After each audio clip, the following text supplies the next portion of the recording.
नमस्कार दोस्तों। आज दुनिया में धर्म परिवर्तन केवल व्यक्तिगत आस्था का विषय न रहकर कई जगह एक योजनाबद्ध प्रक्रिया के रूप में सामने आता है, जहां संगठित समूह गरीबी, अशिक्षा और असुरक्षा में जी रहे लोगों तक पहुंचकर उन्हें अपने धर्म की ओर आकर्षित करने की लगातार कोशिशें करते रहते हैं।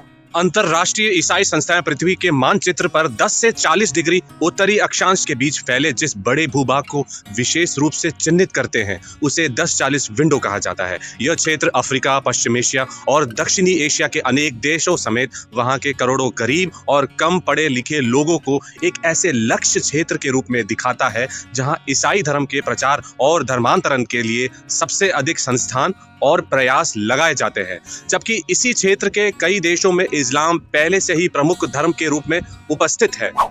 इसी 10-40 विंडो के भीतर भारत का एक बड़ा हिस्सा भी आता है। इसलिए यहाँ उत्तर पूर्व आदिवासी इलाके, पहाड़ी और दूर दराज के ग्रामीण क्षेत्रों में समय समय पर ईसाई मिशनरियों और इस्लामी संगठनों द्वारा की जाने वाली धर्म परिवर्तन गतिविधियों पर चर्चा होती रही है, जहाँ शिक्षा, चिकित्सा, रोजगार, विदेश ले जाने के अवसर या आर्थिक सहायता जैसे साधनों के साथ लोगों तक पहुंच बनाई जाती है। और कई बार इन्हीं माध्यमों के साथ धर्म बदलने तक का दबाव या लालच दिया जाता है। ये बातें सामने आई हैं।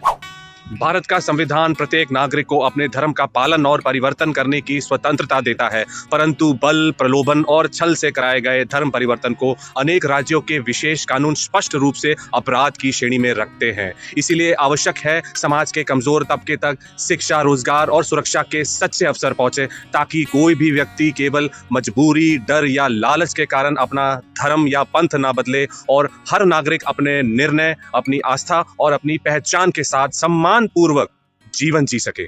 जय हिंद। हमें सब्सक्राइब करें।